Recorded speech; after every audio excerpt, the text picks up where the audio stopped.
بسم اللہ الرحمن الرحیم۔ شروع اللہ کا نام لے کر جو بڑا مہربان نہایت رحم والا ہے۔ لوگوں اپنے پروردگار سے ڈرو کہ قیامت کا زلزلہ ایک حادثہ عظیم ہے۔ اے مخاطب، جس دن تو اس کو دیکھے گا اس دن یہ حال ہوگا کہ تمام دودھ پلانے والی عورتیں اپنے بچوں کو بھول جائیں گی اور تمام حمل والیوں کے حمل گر پڑیں گے، اور لوگ تجھ کو مدہوش نظر آئیں گے، حالانکہ وہ مدہوش نہیں ہوں گے بلکہ عذاب دیکھ کر مدہوش ہو رہے ہوں گے۔ بے شک اللہ کا عذاب بڑا سخت ہے۔ اور بعض لوگ ایسے ہیں جو اللہ کی شان میں علم کے بغیر جھگڑتے اور ہر شیطان سرکش کی پیروی کرتے ہیں، جس کے بارے میں لکھ دیا گیا ہے کہ جو اسے دوست رکھے گا تو وہ اس کو گمراہ کر دے گا اور دوزخ کے عذاب کا رستہ دکھائے گا۔ لوگوں، اگر تم کو مرنے کے بعد جی اٹھنے میں کچھ شک ہو تو ہم نے تم کو پہلی بار بھی تو پیدا کیا تھا، یعنی ابتدا میں مٹی سے، پھر اس سے نطفہ بنا کر، پھر اس سے خون کا لوتھڑا بنا کر، پھر اس سے بوٹی بنا کر جس کی بناوٹ کامل بھی ہوتی ہے اور ناقص بھی، تاکہ تم پر اپنی خالقیت ظاہر کر دیں۔ اور ہم جس کو چاہتے ہیں ایک میعاد مقرر تک پیٹ میں ٹھہرائے رکھتے ہیں، پھر تم کو بچہ بنا کر نکالتے ہیں، پھر تم جوانی کو پہنچتے ہو، اور بعض قبل از پیری مر جاتے ہیں، اور بعض بڑھاپے کی نہایت خراب عمر کی طرف لوٹائے جاتے ہیں کہ بہت کچھ جاننے کے بعد بالکل بے علم ہو جاتی ہیں۔ اور اے دیکھنے والے، تو دیکھتا ہے کہ ایک وقت میں زمین خشک پڑی ہوتی ہے، پھر جب ہم اس پر مے برساتے ہیں تو وہ شاداب ہو جاتی اور ابھرنے لگتی ہے اور طرح طرح کی بارونق چیزیں اگاتی ہے۔ ان قدرتوں سے ظاہر ہے کہ اللہ ہی قادر مطلق ہے جو برحق ہے، اور یہ کہ وہ مردوں کو زندہ کر دیتا ہے، اور یہ کہ وہ ہر چیز پر قدرت رکھتا ہے، اور یہ کہ قیامت آنے والی ہے اس میں کچھ شک نہیں، اور یہ کہ اللہ سب لوگوں کو جو قبروں میں ہیں جلا اٹھائے گا۔ اور لوگوں میں کوئی ایسا بھی ہے جو اللہ کی شان میں بغیر علم کے اور بغیر ہدایت کے اور بغیر کتاب روشن کے جھگڑتا ہے اور تکبر سے گردن موڑ لیتا ہے تاکہ لوگوں کو اللہ کے رستے سے گمراہ کر دے۔ اس کے لیے دنیا میں ذلت ہے، اور قیامت کے دن ہم اسے عذاب آتش سوزاں کا مزہ چکھائیں گے۔ اے سرکش، یہ اس کفر کی سزا ہے جو تیرے ہاتھوں نے آگے بھیجا ہے، اور اللہ اپنے بندوں پر ظلم کرنے والا نہیں۔ اور لوگوں میں بعض ایسا بھی ہے جو کنارے پر کھڑا ہو کر اللہ کی عبادت کرتا ہے، اگر اس کو کوئی دنیاوی فائدہ پہنچے تو اس کے سبب مطمئن ہو جائے، اور اگر کوئی آفت پڑے تو منہ کے بل لوٹ جائے، یعنی پھر کافر ہو جائے۔ اس نے دنیا میں بھی نقصان اٹھایا اور آخرت میں بھی، یہی تو صاف نقصان ہے۔ یہ اللہ کے سوا ایسی چیز کو پکارتا ہے جو نہ اسے نقصان پہنچائے اور نہ فائدہ دے سکے، یہی تو پرلے درجے کی گمراہی ہے۔ بلکہ ایسے شخص کو پکارتا ہے جس کا نقصان فائدے سے زیادہ قریب ہے۔ ایسا دوست بھی برا اور ایسا ساتھی بھی برا۔ جو لوگ ایمان لائے اور عمل نیک کرتے رہے، اللہ ان کو بہشتوں میں داخل کرے گا جن کے نیچے نہریں بہ رہی ہیں۔ کچھ شک نہیں کہ اللہ جو چاہتا ہے کرتا ہے۔ جو شخص یہ گمان کرتا ہو کہ اللہ اس کو دنیا اور آخرت میں مدد نہیں دے گا تو اس کو چاہیے کہ اوپر کی طرف یعنی اپنے گھر کی چھت میں ایک رسی باندھے، پھر اس سے اپنا گلا گھونٹ لے، پھر دیکھے کہ آیا یہ تدبیر اس کے غصے کو دور کر دیتی ہے۔ اور اسی طرح ہم نے اس قرآن کو اتارا جس کی تمام باتیں کھلی ہوئی ہیں، اور یہ یاد رکھو کہ اللہ جس کو چاہتا ہے ہدایت دیتا ہے۔ جو لوگ مومن یعنی مسلمان ہیں اور جو یہودی ہیں اور ستارہ پرست اور عیسائی اور مجوسی اور مشرک، اللہ ان سب میں قیامت کے دن فیصلہ کر دے گا۔ بے شک اللہ ہر چیز سے باخبر ہے۔ کیا تم نے نہیں دیکھا کہ جو مخلوق آسمانوں میں ہے اور جو زمین میں ہے، اور سورج اور چاند اور ستارے اور پہاڑ اور درخت اور چوپائے اور بہت سے انسان اللہ کو سجدہ کرتے ہیں، اور بہت سے ایسے ہیں جن پر عذاب ثابت ہو چکا ہے، اور جس شخص کو اللہ ذلیل کرے اس کو کوئی عزت دینے والا نہیں۔ بے شک اللہ جو چاہتا ہے کرتا ہے۔ چونکہ آیت سجدہ تلاوت کی گئی لہذا سامعین پر سجدہ واجب ہے۔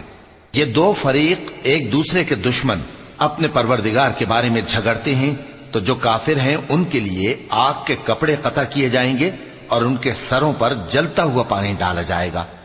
اس سے ان کے پیٹ کے اندر کی چیزیں اور کھالیں گل جائیں گی اور ان کے مارنے کے لیے لوہے کے ہتھوڑے ہوں گے. جب وہ چاہیں گے کہ اس رنج و تکلیف کی وجہ سے دوزخ سے نکل جائیں تو پھر اسی میں لوٹا دیے جائیں گے اور کہا جائے گا کہ جلنے کے عذاب کا مزہ چکھتے رہو. جو لوگ ایمان لائے اور عمل نیک کرتے رہے اللہ ان کو بہشتوں میں داخل کرے گا جن کے تلے نہریں بہ رہی ہیں. وہاں ان کو سونے کے کنگن پہنائے جائیں گے اور موتی، اور وہاں ان کا لباس ریشمی ہوگا. اور ان کو اچھی بات کی طرف رہنمائی کی گئی اور خوبیوں والے مالک کی راہ بتائی گئی. جو لوگ کافر ہیں اور لوگوں کو اللہ کے رستے سے اور مسجد حرام سے جسے ہم نے لوگوں کے لیے یکساں عبادت گاہ بنایا ہے روکتے ہیں، خواہ وہ وہاں کے رہنے والے ہوں یا باہر سے آنے والے، اور جو اس میں شرارت سے کجروی و کفر کرنا چاہے تو اس کو ہم درد دینے والے عذاب کا مزہ چکھائیں گے. اور ایک وقت تھا جب ہم نے ابراہیم کو خانہ کعبہ کا مقام بتا دیا اور ارشاد فرمایا کہ میرے ساتھ کسی چیز کو شریک نہ کیجو، اور طواف کرنے والوں اور قیام کرنے والوں اور رکوع کرنے والوں اور سجدہ کرنے والوں کے لیے میرے گھر کو صاف رکھا کرنا. اور لوگوں میں حج کے لیے اعلان کر دو کہ تمہاری طرف پیدل اور دبلے دبلے اونٹوں پر جو دور دراز رستوں سے چلے آتے ہوں سوار ہو کر چلے آئیں تاکہ اپنے فائدے کے کاموں کے لیے حاضر ہوں. اور قربانی کے ایام معلوم میں مویشی چوپایوں کے ذبح کے وقت جو اللہ نے ان کو دیے ہیں ان پر اللہ کا نام لیں. اب اس میں سے تم خود بھی کھاؤ اور خستہ حال ضرورت مند کو بھی کھلاؤ. پھر چاہیے کہ لوگ اپنا میل کچیل دور کریں اور منتیں پوری کریں اور اس قدیم گھر یعنی بیت اللہ کا طواف کریں. یہ ہمارا حکم ہے. اور جو شخص ادب کی چیزوں کی جو اللہ نے مقرر کی ہیں تعظیم کرے تو یہ اس کے پروردگار کے نزدیک اس کے حق میں بہتر ہے. اور تمہارے لیے مویشی حلال کر دیے گئے ہیں سوائے ان کے جو تمہیں پڑھ کر سنائے جاتے ہیں. تو بتوں کی پلیدی سے بچو اور جھوٹی بات سے پرہیز کرو، صرف ایک اللہ کے ہو کر اور اس کے ساتھ شریک نہ ٹھہرا کر. اور جو شخص کسی کو اللہ کے ساتھ شریک مقرر کرے تو وہ گویا ایسا ہے جیسے آسمان سے گر پڑے، پھر اس کو پرندے اچک لے جائیں یا ہوا کسی دور کی جگہ اڑا کر پھینک دے. یہ ہمارا حکم ہے. اور جو شخص ادب کی چیزوں کی جو اللہ نے مقرر کی ہیں تعظیم کرے تو یہ کام دلوں کی پرہیزگاری سے ہے. ان میں ایک وقت مقرر تک تمہارے لیے فائدے ہیں، پھر ان کو اس قدیم گھر یعنی بیت اللہ تک پہنچنا اور ذبح ہونا ہے. اور ہم نے ہر ایک امت کے لیے قربانی کا طریق مقرر کر دیا ہے تاکہ جو مویشی چوپائے اللہ نے ان کو دیے ہیں ان کے ذبح کرنے کے وقت ان پر اللہ کا نام لیں. سو تمہارا معبود ایک ہی ہے تو اسی کے فرما بردار ہو جاؤ اور عاجزی کرنے والوں کو خوشخبری سنا دو. یہ وہ لوگ ہیں کہ جب اللہ کا نام لیا جاتا ہے تو ان کے دل ڈر جاتے ہیں اور جب ان پر مصیبت پڑتی ہے تو صبر کرتے ہیں اور نماز آداب سے پڑھتے ہیں. اور جو مال ہم نے ان کو عطا فرمایا ہے اس میں سے نیک کاموں میں خرچ کرتے ہیں. اور قربانی کے اونٹوں کو بھی ہم نے تمہارے لیے اللہ کے شعائر مقرر کیا ہے، ان میں تمہارے لیے فائدے ہیں. تو قربانی کرنے کے وقت قطار باندھ کر ان پر اللہ کا نام لو، پھر جب پہلو کے بل گر پڑیں تو ان میں سے کھاؤ اور قناعت سے بیٹھ رہنے والوں اور سوال کرنے والوں کو بھی کھلاؤ. اس طرح ہم نے ان کو تمہارے زیر فرمان کر دیا ہے تاکہ تم شکر کرو. اللہ تک نہ ان کا گوشت پہنچتا ہے اور نہ خون، بلکہ اس تک تمہاری پرہیزگاری پہنچتی ہے. اسی طرح اللہ نے ان کو تمہارے زیر فرمان کر دیا ہے تاکہ اس بات کے بدلے کہ اس نے تم کو ہدایت بخشی ہے اسے بزرگی سے یاد کرو. اور اے پیغمبر نیکوکاروں کو خوشخبری سنا دو. اللہ تو مومنوں سے ان کے دشمنوں کو ہٹاتا رہتا ہے. بے شک اللہ کسی خیانت کرنے والے ناشکرے کو دوست نہیں رکھتا. جن مسلمانوں سے خواہ مخواہ لڑائی کی جاتی ہے ان کو اجازت ہے کہ وہ بھی لڑیں کیونکہ ان پر ظلم ہو رہا ہے اور اللہ ان کی مدد کرے گا، وہ یقیناً ان کی مدد پر قادر ہے. یہ وہ لوگ ہیں کہ اپنے گھروں سے ناحق نکال دیے گئے، انہوں نے کچھ قصور نہیں کیا. ہاں یہ کہتے ہیں کہ ہمارا پروردگار اللہ ہے. اور اگر اللہ لوگوں کو ایک دوسرے سے نہ ہٹاتا رہتا تو خانقاہیں اور گرجے اور یہودیوں کے عبادت خانے اور مسلمانوں کی مسجدیں جن میں اللہ کا کثرت سے ذکر کیا جاتا ہے گرائی جا چکی ہوتی. اور جو شخص اللہ کی مدد کرتا ہے اللہ اس کی ضرور مدد کرتا ہے، بے شک اللہ توانا ہے، غالب ہے۔ یہ وہ لوگ ہیں کہ اگر ہم ان کو ملک میں حکومت دے دیں تو نماز قائم کریں اور زکوٰۃ ادا کریں اور نیک کام کرنے کا حکم دیں اور برے کاموں سے منع کریں، اور سب کاموں کا انجام اللہ ہی کے اختیار میں ہے۔ اور اگر یہ لوگ تم کو جھٹلاتے ہیں تو ان سے پہلے نوح کی قوم اور عاد اور سمود کی قومیں بھی اپنے پیغمبروں کو جھٹلا چکی ہیں، اور قوم ابراہیم اور قوم لوط بھی، اور مدین کے رہنے والے بھی، اور موسیٰ بھی تو جھٹلائے جا چکے ہیں۔ لیکن میں کافروں کو مہلت دیتا رہا، پھر میں نے ان کو پکڑ لیا، تو دیکھ لو کہ میرا عذاب کیسا سخت تھا۔ چنانچہ بہت سی بستیاں ہیں کہ ہم نے ان کو تباہ کر ڈالا کہ وہ نافرمان تھیں، سو وہ اپنی چھتوں کے بل گری پڑی ہیں، اور بہت سے کنویں بیکار اور بہت سے مضبوط محل ویران پڑے ہیں۔ سو کیا ان لوگوں نے ملک میں سیر نہیں کی تاکہ ان کے دل ایسے ہوتے کہ ان سے سمجھ سکتے اور کان ایسے ہوتے کہ ان سے سن سکتے؟ بات یہ ہے کہ آنکھیں اندھی نہیں ہوتی، بلکہ دل جو سینوں میں ہیں وہ اندھے ہو جاتے ہیں۔ اور یہ لوگ تم سے عذاب کے لیے جلدی کر رہے ہیں، اور اللہ اپنے وعدے کے خلاف ہرگز نہیں کرے گا۔ اور بے شک تمہارے پروردگار کے نزدیک ایک روز تمہارے حساب کی روح سے 1000 برس کے برابر ہے۔ اور بہت سی بستیاں ہیں کہ میں ان کو مہلت دیتا رہا جبکہ وہ نافرمان تھیں، پھر میں نے ان کو پکڑ لیا اور میری ہی طرف لوٹ کر آنا ہے۔ اے پیغمبر کہہ دو کہ لوگوں میں تو تم کو کھلم کھلا خبردار کرنے والا ہوں، تو جو لوگ ایمان لائے اور کام نیک کیے ان کے لیے بخشش اور عزت کی روزی ہے، اور جن لوگوں نے ہماری آیتوں میں اپنے خیال میں ہمیں عاجز کرنے کے لیے دوڑ دھوپ کی وہ اہل دوزخ ہیں۔ اور ہم نے تم سے پہلے کوئی رسول اور نبی نہیں بھیجا مگر اس کا یہ حال تھا کہ جب وہ کوئی آرزو کرتا تھا تو شیطان اس کی آرزو میں وسوسہ ڈال دیتا تھا، تو جو وسوسہ شیطان ڈالتا ہے اللہ اس کو دور کر دیتا ہے، پھر اللہ اپنی آیتوں کو مضبوط کر دیتا ہے، اور اللہ علم والا ہے، حکمت والا ہے۔ غرض اس سے یہ ہے کہ جو وسوسہ شیطان ڈالتا ہے اس کو ان لوگوں کے لیے جن کے دلوں میں بیماری ہے اور جن کے دل سخت ہیں ذریعہ آزمائش ٹھہرائے۔ بے شک ظالم لوگ مخالفت میں دور جا پڑے۔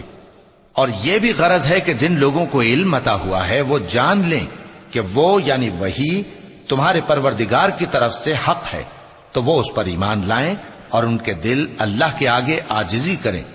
اور جو لوگ ایمان لائے ہیں اللہ ان کو سیدھے رستے کی طرف ہدایت کرتا ہے، اور کافر لوگ ہمیشہ اس کی طرف سے شک میں رہیں گے یہاں تک کہ قیامت ان پر ناگہاں آ جائے یا ایک نامبارک دن کا عذاب ان پر آ واقع ہو۔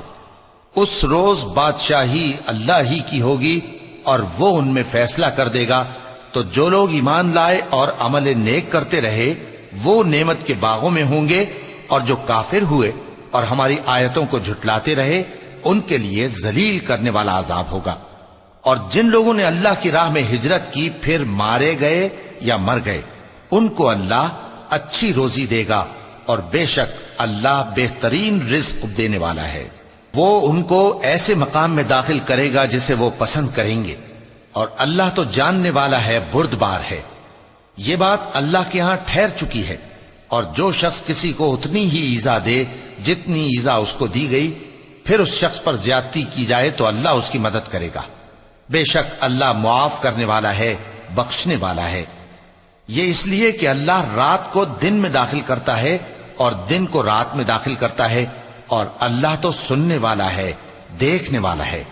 یہ اس لیے کہ اللہ ہی برحق ہے، اور جس چیز کو کافر اللہ کے سوا پکارتے ہیں وہ باطل ہے، اور اس لیے کہ اللہ اونچی شان والا ہے، بڑا ہے۔